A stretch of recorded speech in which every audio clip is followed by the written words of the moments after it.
What's up, guys? It's Friday. Woo! TGIF! Yeah! So my freshmen are working on this really super cool project right now.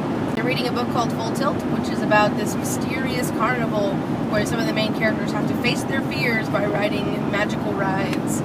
It's a good book. It's a good book if you haven't read it. And so what they're working on right now is to create a miniature carnival ride that has another emotion as a theme. So instead of fear, they could pick like courage or love or jealousy or, other sorts of emotions like that. And so I'm really excited with how they've all turned out. They look really cool. They've got another couple of days to work on them, and I think they're going to turn out awesome. Something is on fire. I think it's on purpose, so it's okay. And those cows are just kind of chilling out there like it ain't no thing. I am not going to freaking sleep this weekend. It's going to be insane. I've got a work project tomorrow morning. I've got a wedding shower in the middle of the day. Then I've got prom all night and after prom. And then the very next morning I've got another work day with church. It's going to be so much work.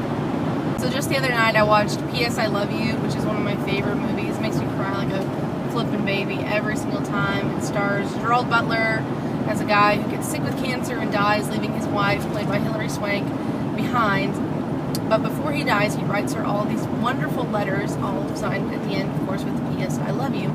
And it helps her transition from, experiencing his death and going through that mourning process to recovery and becoming a new person. So it's a really wonderful, beautiful movie. There is this quote at the end, which I absolutely adore. And Hilary Swank says, "This is my one life. And it's a great and terrible and short and endless thing. And none of us come out of it alive." So as most of you guys know, I really, really, really love movies. And there's this game that my sisters and I used to play. We didn't really have a name for it, but it was basically like we picked two random actors or actresses and we had to connect them together through movies that they had been in. It was really, really difficult some of the time, but we'd start out like, I don't know, with George Clooney, and we'd have to, work his way down to, I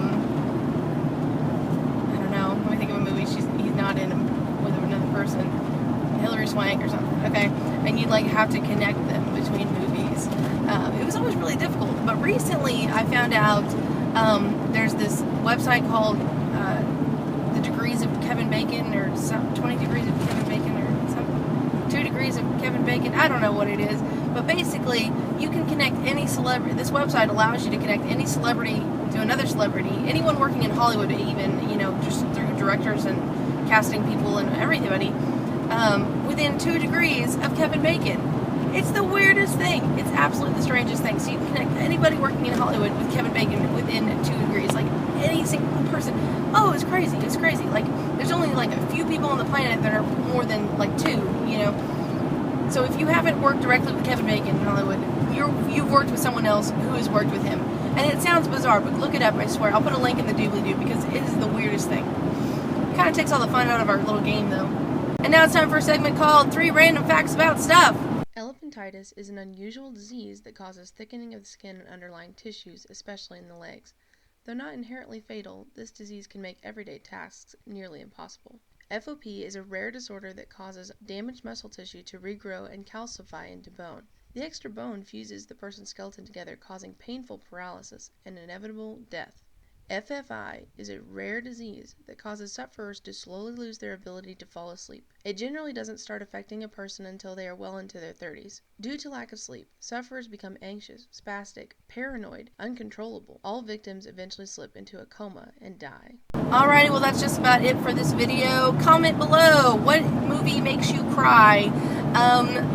Don't forget to like and subscribe, and I will see you guys tomorrow for the next day of Veda.